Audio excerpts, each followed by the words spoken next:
never quit. Step back, I'm going in. I'm cranking up on the throttle. This is how legends are made. Welcome back. It is the final episode of our preview week. 4 parts to take a look at the 2024 high school baseball season. Just a couple of days away. It's starting April 1st. Ready or not, weather ready or not, we're getting ready to go. June 8th, the season ends. State titles decided at Veterans Park in Hamilton. We'll be there. But before we get there, let's talk with John McAdams, Regional Director, Perfect Game, Mid-Atlantic Region. Thank you, J Mac, for dropping by, and let's talk some of the guys that you've seen throughout the year, the off season, and some of your fast rising players for 2020. Sure. So who are the guys that we haven't seen really take that big place on the stage yet, that you're confident from what you've seen are going to kind of the helium guys, the fast risers moving ahead? Sure. Big one in the 2026 class, Alex Weingartner from St. Augustine's, now up to 92 with really good feel for his breaking ball. He's going to throw really hard. So easy, low effort operation. Obviously remember his brother, who's now playing the middle infield at St. Joe's, but one of those guys, Alex, has really kind of progressed with his body, continued to grow, get bigger, faster, stronger, and the velo's taking an uptick with regards to that. There's a pair of Northern Burlington guys in Cole Marchetti, 6'3", 185-pound guy who's now into the upper 80s this past winter with a really, really good breaking ball. He's going to continue to throw harder and get better. Liam Valit, another one from Northern Burlington who's made his body better, continued to show well behind the plate. The arm strength really stands out. His ability to kind of impact the baseball from gap to gap has really started to progress as well. And then some familiar names that have continued to get better. Chris Lavonis, guy that was in the low 90s, was good last year, over the winter, over the summer as well. Now into the upper 90s. Really good mover, athletic, outlier metrics on 2 different breaking balls. Flips in that changeup. He's going to be one that continues to get bigger and faster too. So the velo threshold, I don't know, maybe 100 miles an hour here with regards to it, just because it's really easy with regards to how he does it. William Kirk, and we can go back and forth. Chris Lavonis, William Kirk, best guy. Also Bryce McKekich up in there with that top 3 with regards to it. William Kirk's a left-hander, 6'2", 6'3". Another UVA commit with regards to it. His pitchability stands out, and we'll see soon if the velocity's uptick now where we get to that 93, 94, 95 range. If that happens, obviously with the pitchability, he stands out with regards to it come July. And then Bryce McKekich, another guy from Pennington. We don't get to mention him, obviously, in the previews with regards to the school, but another guy. He was up to 96 in a scrimmage the other day. Breaking balls, got outlier metrics with regards to it. He's really worked hard over the winter to, one, get over that little injury that he had last summer, and then just continue to get better with regards to command and control of his full arsenal, because if he's in the zone, it's nasty. Luke Dickerson, another kid from defending Group 3 right there, Morris Knowles. He's a kid who may be the fastest player, top 5 fastest players in the country type of stuff. As low as 6'2", 6'3s in the 60s. Yeah, maybe in the world. 60s. Well, we forget baseball maybe. Right now. Yeah, I don't know. Let's get him in the Olympics. You know, he's a kid who's going to play shortstop in high school, but he played outfield over the summer, and it's really, really fun to watch in the outfield, which is where he's going to end up playing, I would imagine, just because he goes and gets it from gap to gap, put him in center field. Obviously, at the plate, he impacts the baseball and does everything that's possible to help his team with regards to that. So those guys are kind of those 3 plus McKekich are 4 guys we've known their names, but they've continued to get better, which is just a testament to them and their belief in themselves and kind of making sure they're ready to go, whether it's Wake Forest with Lavonis and Kirk and Dickerson at UVA and McKekich, all 3 of them at UVA, or their names get called in July. Yeah, that's UVA is going to have an incredible 2024 representation from New Jersey, or maybe not. But Luke Dickerson, Will Kirk, and Bryce Message. That is three guys who are just off the charts, and get out to see him at some point this year.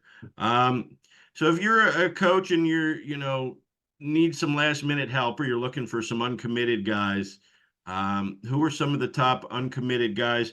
We'll keep this to 24s, but also the 25s. Some guys who, with the recruiting rules changing a little bit, may have been like kind of either late bloomers or in between and didn't get the offer before the rules changed. And, I think it's a good rule change, but, Sure. maybe there's a chance to get on some late uncommitted guys who are really good that you wouldn't have been able to the last few years. So what are we looking at in Sure. Jersey as some of your top uncommitteds? So 2024 Pinelands Regional High School, Cade Inman, up into the upper 80s now with good feel for spin. He's a guy, listen, stacking innings or having the ability to throw more innings or multiple innings is always useful in the college game across any division with regards to it. Now he's kind of upticked in velo, so should be a good addition to any recruiting class. Andre Meduno, he's a guy who plays in Florida at IMG, but he is a New Jersey guy, so we're going to mention that. He's a freak athlete, so we'll see where he lands after being previously committed to Duke. That 2025 class with the new rule change, there's a bunch of them with regards to it. Healthy Chase Kroberger, who's another dynamic athlete, 6'5" runner, power at the plate. Now back on the mound, up to 93. So that's going to be an interesting kind of two-way potential there as he kind of gets in there with Ryan Lynch. We mentioned them as a potential sleeper with regards to it, but he's such a dynamic athlete. He can help you on both sides of the baseball.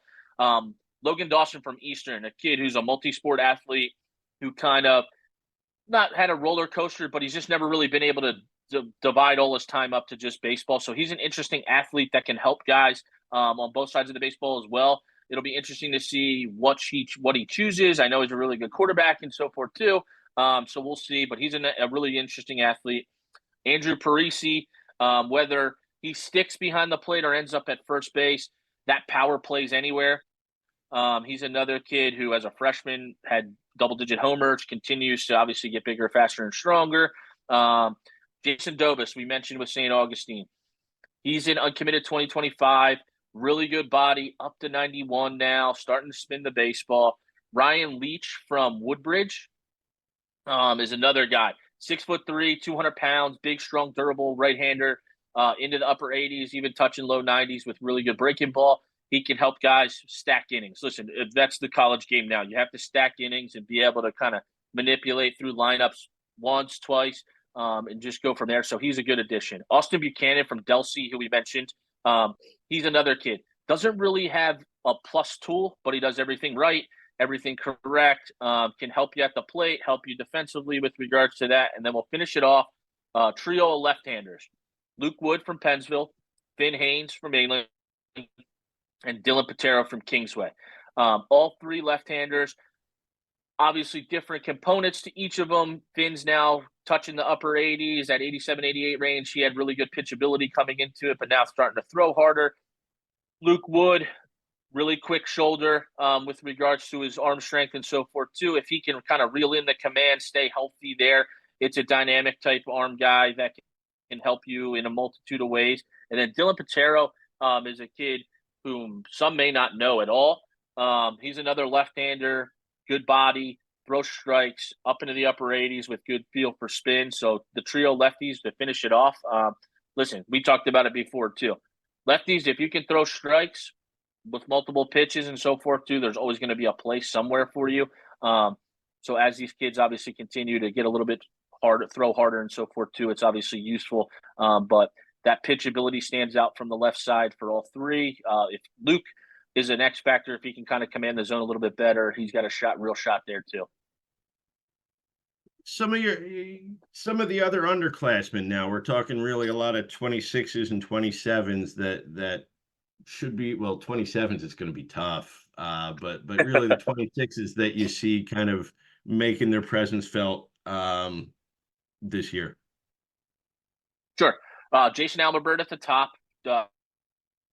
He's a two-way guy committed. He made his commitment before the rule change to Indiana. He's another one, freak athlete, does crazy things on both sides of the ball. Guy Lineham at Gloucester Catholic, going to play probably third base with regards to it, hit right in the middle of the lineup. He's continued to get stronger.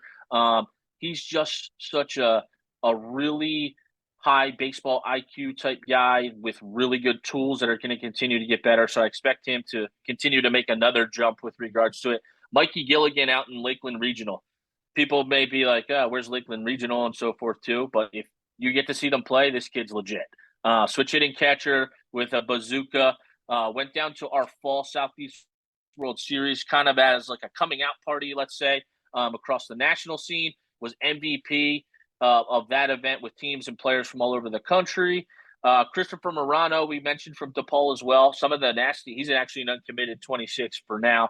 Some of the nastiest stuff. And then just going down the line, I mean, you guys like Noah Danza that are already committed, Sal Garcia that are going to be fun to watch, Braden Lipoff, some of the best catch and throw skills, Mason Wilson, another dynamic athlete right there with Morris Knowles, and Alex Familari, who continues now to uptick in velocity. He's going to be a kid that's committed to Duke now.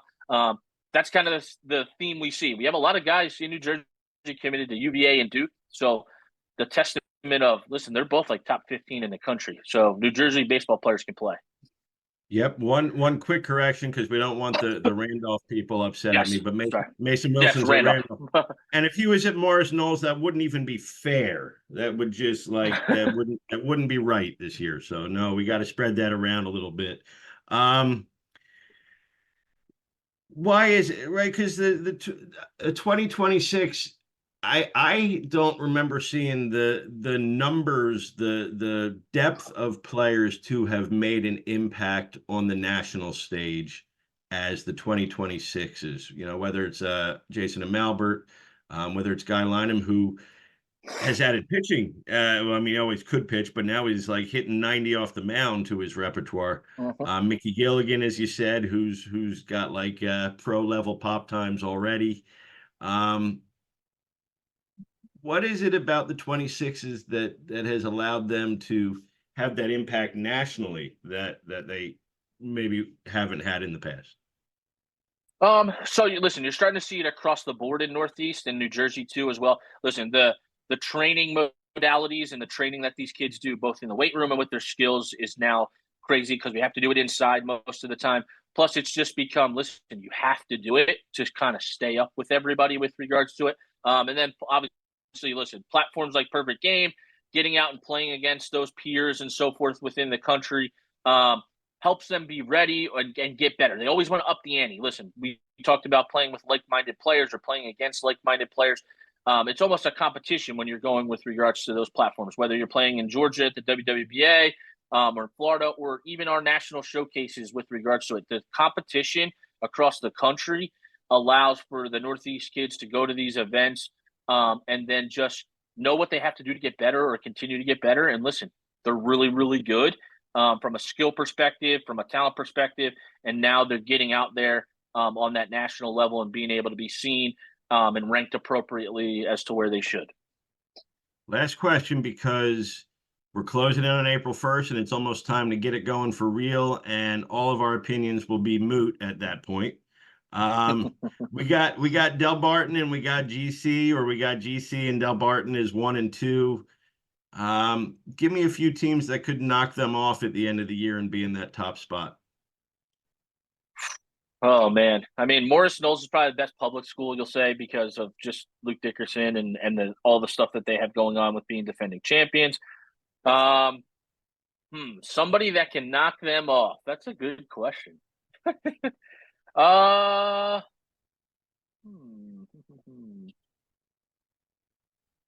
don't know, man. I think the non-publics reign supreme this year. I don't know. I'm gonna say, I think it's going to be tough to knock one of them off, honestly. And that's listen, I'm not copping out to the question and so forth too, but I think just from the rest of your top 5 for us then. All right. Even if there's a gap, I would say Gloucester from 1 and 2. Yeah, I'd say Gloucester Catholic, Del Barton,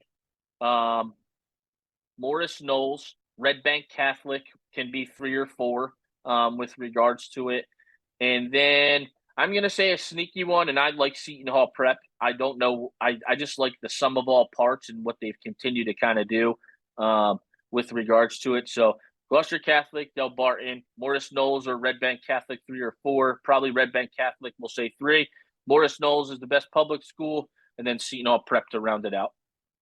Yeah, no, those are all great picks. I don't even remember who my 5 was. I think I'm right with you on 1, 2, 3, 4. So, New Jersey is always fun because you got, I just think the last year and every week it was like we were rolling out a new top 5. It was so, Yeah. I started with Red Bank as my number 1. They lost on opening day, made me wonder what I was doing, and then they made it back to the final, and they ended up, I think, being a strong number 2 to Don Bosco, who, like I said, you got Coach Rooney and you got Coach Wads leading the way.